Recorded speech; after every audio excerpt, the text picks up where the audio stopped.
seluruh penjuru tanah air, senang sekali hari ini kami kembali bisa menyapa Anda dalam program Lintas Laporan Internasional seputar anak ini bersama saya Riana. Dan saya Yesa. Dalam acara kali ini kita diberi kesempatan untuk bisa berdiskusi secara langsung seputar topik yang saat ini sedang hangat dibicarakan seputar konflik Israel dan juga Palestina. Tentunya hari ini kita akan berdiskusi nggak cuma berdua doang, tapi kita di sini ditemani dengan para narasumber yang hebat-hebat dengan latar belakangnya masing-masing. Jadi kita akan berdiskusi melihat konflik ini sebenarnya bagaimana dari berbagai perspektif, dari berbagai sudut pandang, tentunya untuk menambah wawasan dan pengetahuan kita. Juga para pemirsa yang tahu di dalamnya ini membangun awareness juga kita konflik ini. Tentunya di sini kita yang pertama kita ditemani oleh Bapak Bintang selaku staf ahli dari Kementerian Luar Negeri. Selamat pagi Pak Bintang.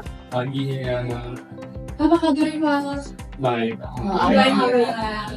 Dari senang sekali hari ini kita bisa berdiskusi secara langsung. Tentunya dari sisi sudut pandang Kementerian Luar Negeri gini, bagaimana perspektifnya yang ingin kami tanyakan gitu Pak. Nah kita tahu ini adalah salah satu konflik internasional yang bisa dibilang hari ini dan detik ini juga paling hangat diperbincangkan di Indonesia gitu. Di berbagai negara dan ramai juga disorot di media-media, khususnya di Indonesia nih di sosial media. Jadi kita bisa melihat bagaimana masyarakat mulai aktif gitu menyuarakan kepedulian mereka di sosial media terhadap konflik Israel Palestina ini. Kita tahu kemarin ya banyak template Instagram yang sudah bersebaran juga, banyak juga hashtag kemarin seperti hashtag Free Palestine gitu yang bertebaran di sosial media. Banyak juga nih aksi-aksi penggalangan dana bantuan gitu yang dilaksanakan atas dasar inisiatif masyarakat itu sendiri. Nah tapi kita juga nggak bisa memungkiri ini kan ya Pak, banyak masyarakat yang emang kadang pendukung juga, tapi sebenarnya mereka belum benar-benar paham sebenarnya bagaimana sikap Indonesia terhadap konflik ini. Nah menurut Bapak sendiri gimana sebenarnya sikap Indonesia secara resmi ya terhadap konflik Israel Palestina ini, khususnya ditinjau dari aspek kenegaraan? Oke, baik. Menurut saya sih kalau ditinjau dari aspek formal dan aspek kenegaraan, hal-hal yang dilakukan oleh masyarakat kita itu memang sudah sejalan dengan apa yang saat ini sedang kita lakukan.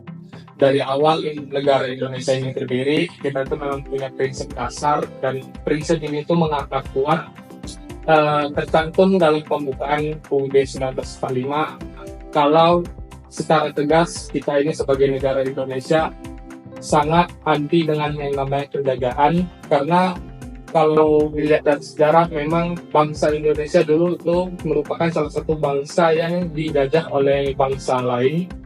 Maka sejak Indonesia memperoleh kemerdekaan ya kita salah satu negara yang sangat menentang dengan penjajahan karena memang bertentangan dengan nilai-nilai kemanusiaan.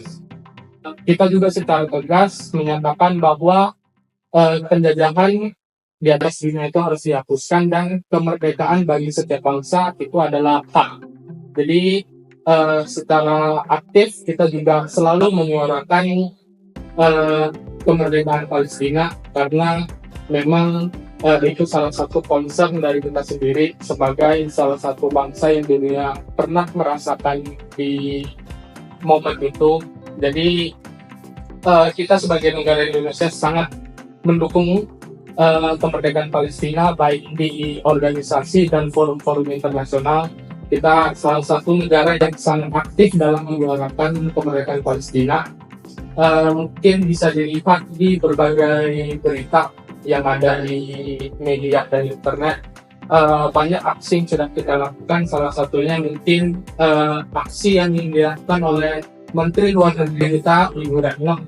Pada saat itu beliau sempat keluar ruangan saat Israel berbicara, karena sebagai aksi kita menolak bahwa Israel ini melakukan tindakan yang kejam dan keji kepada Palestina. Kemudian dari sisi diplomatis juga kalau kita lihat dari sejarah Indonesia ini, kita itu nggak pernah punya hubungan diplomatis dengan negara Israel karena memang dari awal kita itu sangat menentang apa yang dilakukan oleh Israel selama ini pada Baik, tadi setelah yang sudah Bapak panjang lebar sebutkan terhadap konflik Israel dan juga Palestina jika kita tinjau dari aspek kenegaraan. Nah, bagaimana sih wujud dukungan yang sudah Indonesia berikan juga terhadap Palestina, entah dari mungkin selain secara politik atau ekonomi lainnya seperti itu. Oke, selain yang tadi saya sebutkan bahwa Indonesia itu termasuk salah satu negara yang aktif dalam menyuarakan kemerdekaan Palestina, kita ini termasuk juga salah satu negara yang aktif dalam memberikan bantuan kemanusiaan ke Palestina langsung. Ya, baik dari bantuan medis, obat-obatan, sembako, makanan, dan lain sebagainya. Termasuk salah satunya itu peristiwa Gaza yang kemarin sempat heboh di dunia maya. Itu kita juga secara resmi dari pemerintah mengirimkan bantuan langsung ke Palestina. Kemudian yang baru-baru ini Bapak Presiden Prabowo Subianto juga menginisiasi untuk memberikan beasiswa-beasiswa kepada para pelajar dan mahasiswa di Palestina untuk bisa menempuh pendidikan di tanah air kita. Kita tahu juga kalau Pak Prabowo itu memiliki universitas sendiri, perguruan tinggi sendiri, yaitu Universitas Pertahanan. Dia juga memberikan ke kurang lebih 20-an mahasiswa Palestina untuk menempuh pendidikan di Unhan secara gratis.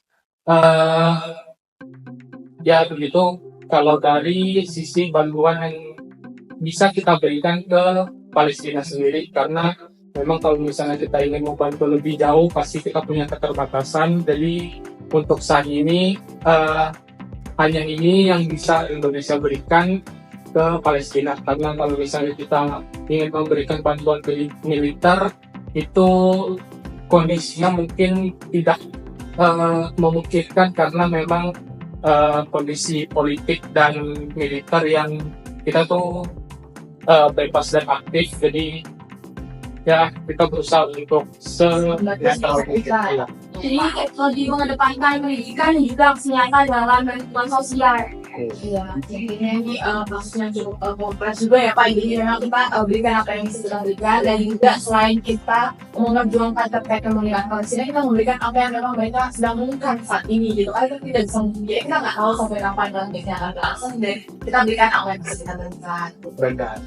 Oke, berarti memang dalam hal memberikan bantuan juga cukup kompleks ya, nggak semua hal juga yang memberikan pemerintah bisa turut memberikan bantuan dalam segala aspek, nggak gitu ya. Benar. Karena memang khususnya selain memberikan dukungan untuk Palestina bisa memperoleh kemerdekaannya, kita juga memberikan dukungan juga dalam bentuk bantuan gitu, apa yang memang dibutuhkan oleh warga Palestina itu sendiri saat ini, yang memang dibilang urgent untuk mereka butuhkan orang dan aksesnya seperti itu ya Pak. Oke, mungkin terima kasih Pak Bintang juga sudah memberikan perspektifnya sesuai dengan sudut pemerintahannya. Sangat benar sekali untuk bisa mengetahui di dalam sebenarnya ada komunitas ini sudah diberikan kontribusi seperti apa. Betul juga membantu kita memahami lebih jauh apa sih yang sebenarnya telah dilakukan oleh pemerintah, khususnya oleh pemerintah juga terhadap aksi nyata Indonesia terhadap Palestina. Terima kasih banyak Bapak. Terima kasih kembali. Selamat siang. Saya izin pamit. Baik, terima kasih Pak. Baik, selanjutnya di sini kita juga ditemani oleh Bapak Kenny selaku dosen dari Fakultas Ilmu Administrasi Universitas Indonesia. Kita di sini juga meminta pandangan beliau terhadap konflik antara Palestina dan juga Israel, melanjutkan sebelumnya, yaitu pendapat dari staf ahli Kementerian Luar Negeri Bapak Bintang sebelumnya. Nah, di sini kita lanjut meminta pendapat dari Bapak Kenny terhadap bagaimana sih hubungan antara Indonesia, yang dimana bagaimana Indonesia dapat memanfaatkan hubungan bebas aktifnya. Dan benar sekali, bisa kita dari sudut pandang akademis, kita sangat perlu sekali ya untuk melihat bagaimana sebenarnya kasus ini bisa kita lihat dari segi perspektif akademisnya. Tentunya jika kita berbicara soal dunia internasional ya Pak Kenny, khususnya juga membahas tentang konflik ini juga, kita nggak jauh-jauh dari yang namanya prinsip bebas aktif yang nggak asing juga di dunia akademisi. Nah, yang ingin kami tanyakan sebenarnya, kita tahu bahwasanya Indonesia dan Israel itu kan sama-sama negara anggota PBB, dan Sebenarnya bagaimana di sini Indonesia bisa mengoptimalkan nih hak bebas aktifnya, khususnya terkait hubungan diplomatis dengan Israel pasca kasus ini, dan bagaimana Indonesia bisa menyuarakan dukungannya dalam forum-forum internasional, khususnya di PBB. Oke, mungkin kita mulai dulu ya. Jadi kita tahu kan Indonesia itu ya tadi menerapkan prinsip atau politik bebas aktif yang bisa kalau kata bebas berarti Indonesia itu berani tidak memihak pada uang manapun negara manapun baik itu Amerika ataupun Palestina. Tetapi kita tahu di alinea Mahkamah Pembukaan UUD 1945 dibilang kalau misalnya Indonesia itu anti dengan penjajahan yang ada di dunia ini ya tentunya karena pembukaan tersebut Indonesia tentunya dipecah pada Palestina. Nah, terus tadi sempat dibilang juga bagaimana kita mengoptimalkan politik bebas aktif dengan hubungan diplomatik Israel. Nah, sebenarnya kalau sampai sekarang hubungan diplomatik Indonesia dan Israel itu belum terjalan secara resmi ya. Emang sedikit sulit untuk menjalin hubungan secara resmi ya. Walaupun memang sudah terdapat hubungan diplomatik yang tidak resmi seperti hubungan perdagangan dan lain-lain, tetapi kalau bisa kita ngomong secara resmi memang belum. Nah, tetapi tentu Indonesia mempunyai perannya sendiri. Ya gimana? Dengan cara tetap nge-pressure Israel untuk menyelesaikan konflik ini. Gimana caranya? Ya dengan cara menggerakkan organisasi forum internasional seperti OKI atau ASEAN. Kita bisa mendorong negara-negara di ASEAN terutama ya kayak Singapura, Thailand, Vietnam yang mungkin Israel ya belum setuju dengan gencatan senjata yang ada di Palestina. Itu kita bisa dorong. Kalau bisa kita Indonesia bisa dorong Singapura, Thailand, Vietnam, itu tentunya bisa sangat menentang Israel. Tadi juga melanjutkan bagaimana Indonesia dapat menyuarakan pendapatnya di PBB ya. Nah, kalau di PBB kita bisa lihat ya di tahun-tahun sebelumnya itu sudah banyak sekali upaya yang dilakukan oleh Indonesia. Mungkin kalau bisa kita jelas balik, Indonesia juga sempat jadi anggota tidak tetap Dewan Keamanan PBB atau Security Council untuk United Nations, di mana sudah banyak sekali upaya yang dilakukan Indonesia ya. Salah satunya itu dengan mengadakan meeting secara tidak formal dengan negara-negara lain untuk menolak legalitas pemukiman Israel di Palestina, dan tentunya itu juga berhasil. Lalu menolak pemindahan ibu kota itu sudah banyak sekali upayanya, dan Indonesia juga merupakan salah satu negara yang mendukung agar Palestina menjadi anggota PBB. Walaupun memang Palestina belum menjadi anggota PBB secara resmi mempunyai hak suara, tetapi dia sudah mendapat kursi sebagai negara pengamat. Mungkin itu saja.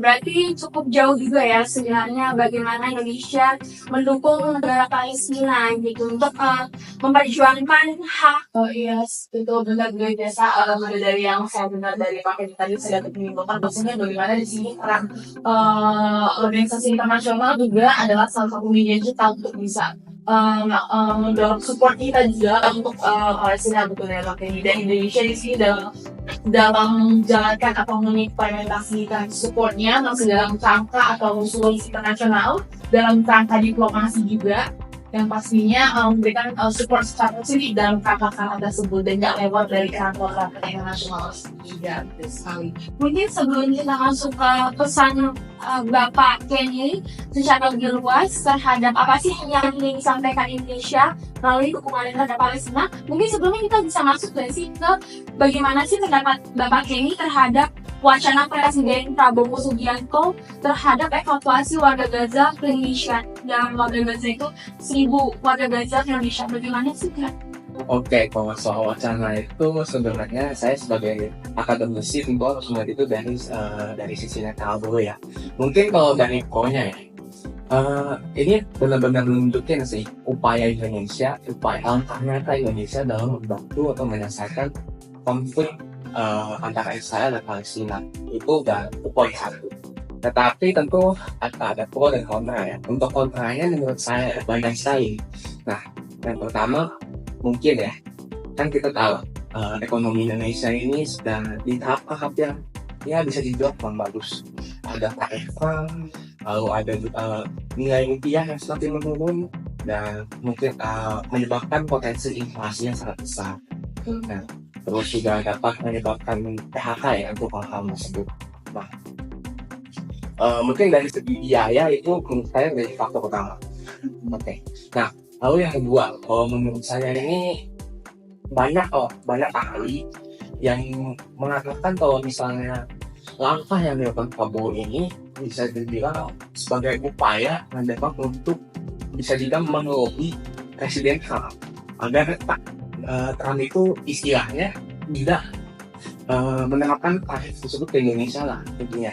Nah, kenapa? Karena wacana yang tadi di mana Indonesia itu jadi tempat evakuasi bagi Gaza itu awalnya merupakan rencana yang Trump. Nah, jadi kalau misalnya kita berpikir secara logis saja, kalau misalnya dia mengikuti wacana tersebut ya, itu kan bisa dibilang Prabowo untuk pada Presiden Trump. Nah, itu mungkin saya jadi masalah utama, walaupun memang itu masih spekulasi, tapi itu kemungkinan besar sih seperti itu ya kalau menurut saya. Ini gitu ya. Berarti udah sebenarnya Indonesia juga udah melakukan berbagai cara selain dari forum internasional dan seperti organisasi tadi, ternyata ada langkah-langkah yang disinyalir juga sebagai langkah untuk melobi gitu ya Mbak Reni. Nah, dan di sini sebenarnya kita melihat sebenarnya Indonesia itu udah kasih yang terbaik juga sama Indonesia dalam kasus support itu ya. Yeah. Tentunya kami ingin tahu sebenarnya khususnya penting juga untuk masyarakat awam kita juga untuk mengetahui sebenarnya apa pesan yang lebih luas yang ingin disampaikan Indonesia melalui bukannya terhadap Palestina. Oke, kalau untuk pesan itu sendiri tadi mungkin balik ke tadi yang pertanyaan pertama. Ya, Indonesia ini menunjukkan ke dunia bahwa Indonesia itu sangat anti dengan segala bentuk penjajahan. Bukan sekedar bahasa ngomong-ngomong. Nah, ini benar-benar langkah nyata ya. Kenapa tadi yang mengeluarkan pendapat di forum internasional dan lain-lain itu benar-benar menunjukkan praktik atau realisasi dari pembukaan UUD 1945 itu. Nah, lalu yang kedua, apa yang dilakukan Indonesia ini juga merupakan upaya yang dilakukan untuk menciptakan keadilan. Untuk keadilan itu dalam konteks hukum internasional. Karena seperti yang kita tahu, apa yang dilakukan oleh Israel itu sudah melanggar banyak sekali hukum internasional seperti Universal Declaration of Human Rights, lalu piagam PBB, dan banyak sekali. Nah, tentunya dengan mengeluarkan pendapatnya, itu menunjukkan kalau Indonesia itu berusaha untuk menciptakan keadilan di ranah hukum internasional tersebut. Dan selain itu, menurut saya, di tengah dunia yang bisa dibilang pemimpin-pemimpinnya itu yang pragmatis dan realis ya, di sini Indonesia menunjukkan walaupun memang Indonesia tidak mempunyai bisa dibilang pengaruh sebesar negara-negara Dewan Keamanan seperti US, China, dan lain-lain, tapi Indonesia tetap berani untuk mengeluarkan pendapatnya walaupun memang mereka bisa saja mendapatkan dampak negatif dari misalnya dengan hubungan diplomatik dengan US, China itu kan bisa terdampak ya. Nah, berarti kesimpulannya kita bisa melihat bahwa perspektif Indonesia ini dia ingin berusaha semampunya, semaksimal mungkin terhadap saudara-saudara kita yang juga di Palestina. Dia terlepas dari sejarahnya ataupun terlepas dari ada kesamaan agama mayoritas antara Indonesia dan juga Palestina. Tapi di sini kita lebih ke juga mengedepankan supremasi Undang-Undang Dasar 1945 ya Pak ya. Lagi sudah ranah konfliknya adalah soal humanity gitu ya Mbak ya. Manusia juga yang ada di sana, ada banyak sekali warga nggak cuma dari segi agama juga, ada banyak warga yang emang kehilangan tempat. Nah, mana tempat untuk hidup ini sebenarnya dijamin dalam hak asasi manusia ya Mbak. Baik, terima kasih banyak Bapak Kenny atas dialog yang sangat insightful ya kali dan juga semoga pesan Bapak terhadap masyarakat Indonesia dan juga masyarakat dari Palestina juga tersampaikan dengan sangat baik, apalagi terlebih kepada forum internasional juga ya kan. betul sekali. Terima kasih Bapak Kenny. Sama-sama. Baik, pemirsa sekalian, setelah kita melihat perspektif konflik Israel dan juga Palestina dari perspektif politik dan juga dari akademisi, kita juga di sini melanjutkan dari perspektif keagamaan. Yang di sini kami juga sudah ditemani oleh Bu Ustazah Nadia. Kita di sini meminta bantuan beliau untuk melihat lebih luas lagi bagaimana sih pandangan Islam sebenarnya terhadap konflik Palestina dan juga Israel. Nah, mungkin untuk awalan juga nih, mungkin Ibu Nadia bisa jelaskan terlebih dahulu nggak bagaimana sih Islam memandang konflik yang sedang terjadi di Palestina saat ini?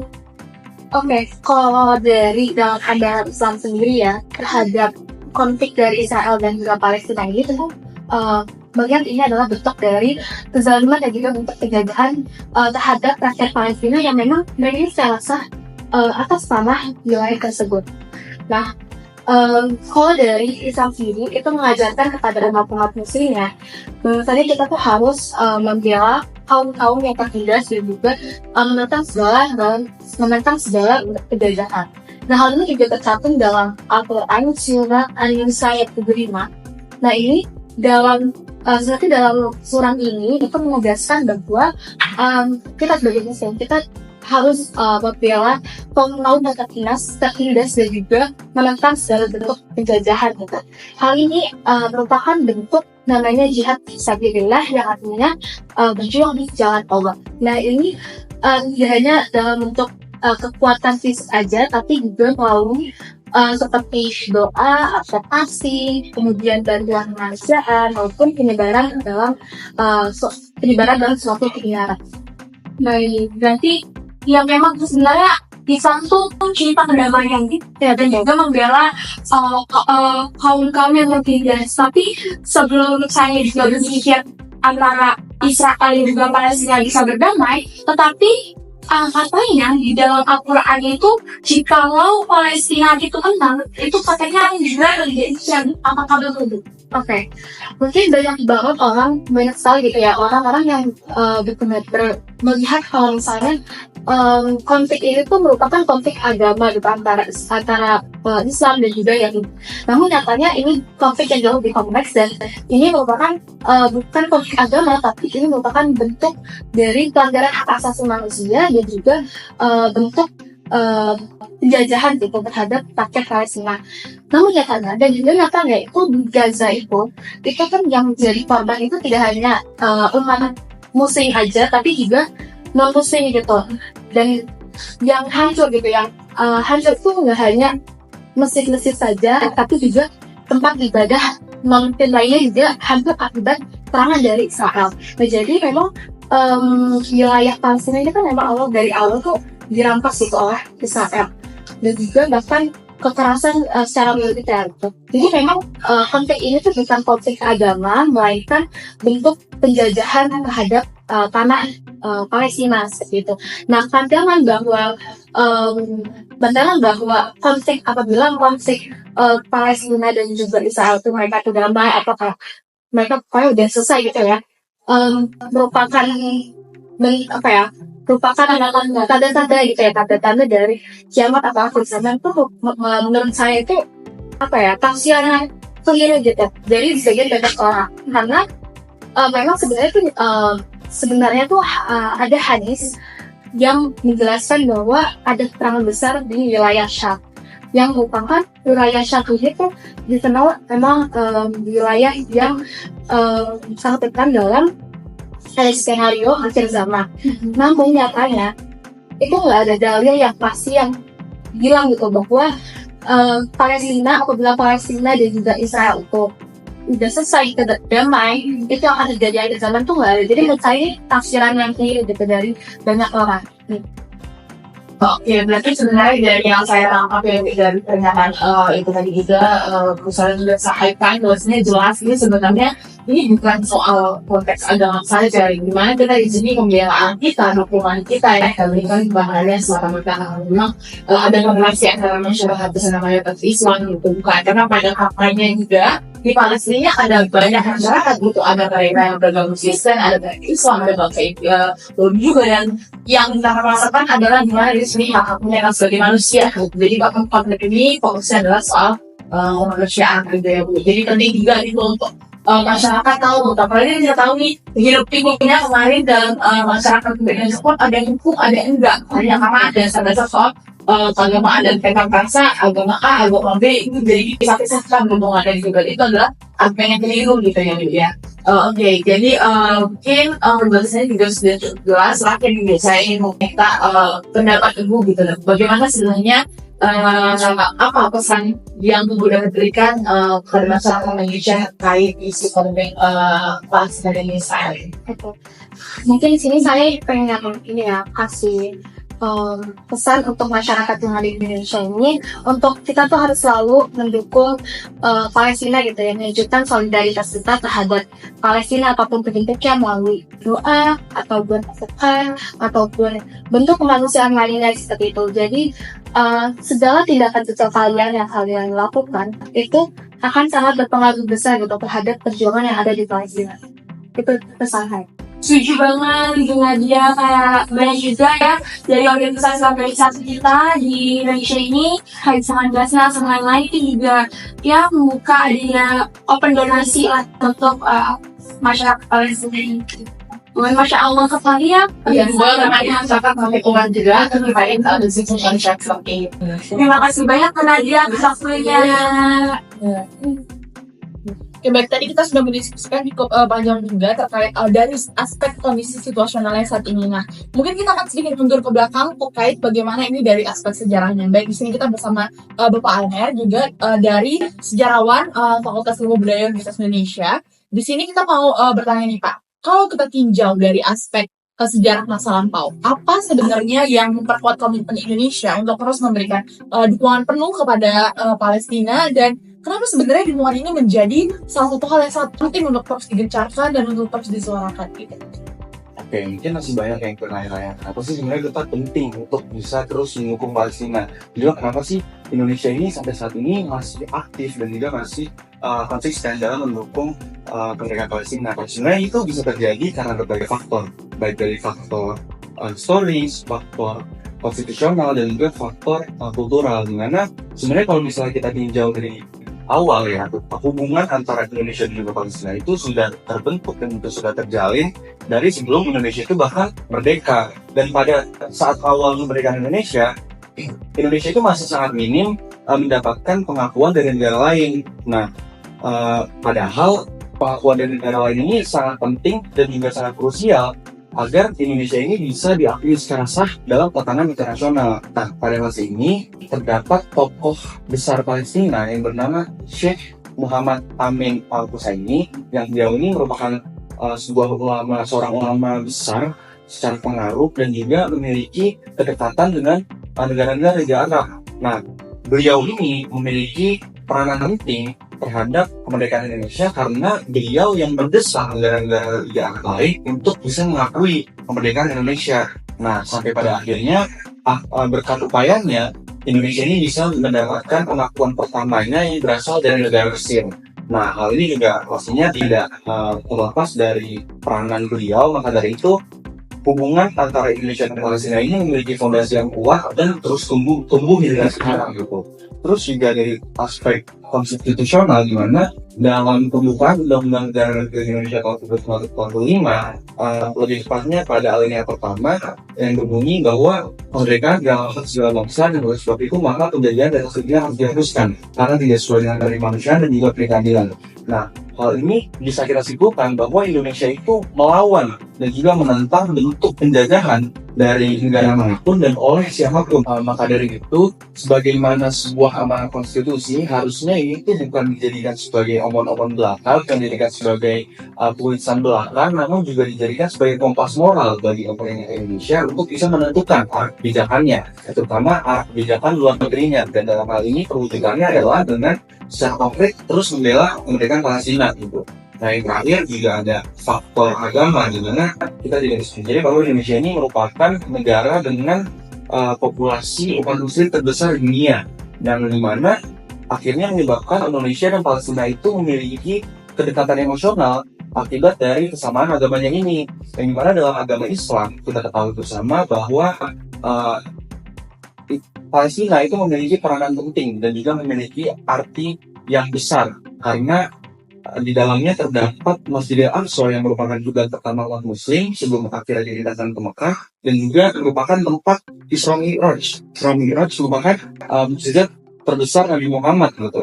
Nah, maka dari itu penderitaan dan juga kesedihan yang ini dan dirasakan oleh warga Palestina itu turut juga dirasakan oleh warga Indonesia. Maka tak heran apabila kita bisa melihat bahwa dukungan terhadap bangsa Palestina ini bukan hanya didapatkan dari pemerintah Indonesia, namun juga dari rakyat Indonesia itu sendiri. Baik, berarti yang latar belakangnya juga kenapa Indonesia tuh kayak sangat berkomitmen sekali, mengincar sekali untuk mendukung Palestina ini, karena juga dulu awalnya Palestina ini punya peranan yang sangat besar ya dalam kemerdekaan Indonesia, dan latar belakangnya oleh mungkin adanya agama atau belakang agama yang sama terhadap mayoritas negara Indonesia di Palestina ya Pak. Baik, terima kasih Pak Mbak udah ngasih penjelasan sebenarnya kenapa ini komitmen ini menjadi satu komitmen yang penting dan juga benar untuk dilakukan dalam melakukan pembelaan kepada Palestina, karena memang pembelaan dan lingkungan ini bukan alasan begitu ya, karena memang ada dasar mulai dari historis juga berdasarkan yang sudah disampaikan, dan juga kita dari sudut pandang kita manusiawi aja juga kita melihat bagaimana potensi sosial media sudah beredar, kita bisa melihat bagaimana penderitaan luar biasa juga yang dirasakan masyarakat Palestina ya, yang katakan bagaimana sudah banyak nyawa yang terkorbankan di situ. Jadi pastinya ini komitmen dan dukungan kita ini adalah sesuatu hal yang penting untuk sama-sama memperjuangkan kemerdekaan dan Palestina itu sendiri. Jadi pemirsa sekalian, seperti kita memberikan balasan kebaikan terhadap Palestina, dan dimana di pasal 8 mereka juga memberikan kita dampak yang sangat signifikan sekali terhadap kemerdekaan kita. Mungkin itu saja dari kami, Bapak Amer. Terima kasih banyak telah meluangkan waktunya untuk memberikan kita perspektif wawasan luas juga terhadap dari sisi sejarah ya pemirsa sekalian. Terima kasih banyak Bapak Amer. Baik pemirsa, usai sudah sesi diskusi kita hari ini, diskusi yang luar biasa, membangun banyak sekali pengetahuan dan membangun juga wawasan kita dari berbagai perspektif ya, khususnya dalam memandang kasus konflik Israel dan juga Palestina ini. Dan semoga juga diskusi kita kali ini ya Yesa bisa membangkitkan awareness kita juga sebagai masyarakat untuk sadar bahwasanya ini adalah komitmen kita bersama, ini masalah kemanusiaan, dan kita tunjukkan respectful kita terhadap kasus ini, khususnya untuk kita benar-benar melaksanakan amanat konstitusional kita, mendukung perdamaian dan juga untuk sama-sama menolak penjajahan di dalam konteks dunia internasional kita. Baik pemirsa sekalian, saya Yesa, saya Riana, kami wakili dari program Lintas, kami pamit undur diri. Selamat siang dan selamat beraktivitas. Terima kasih.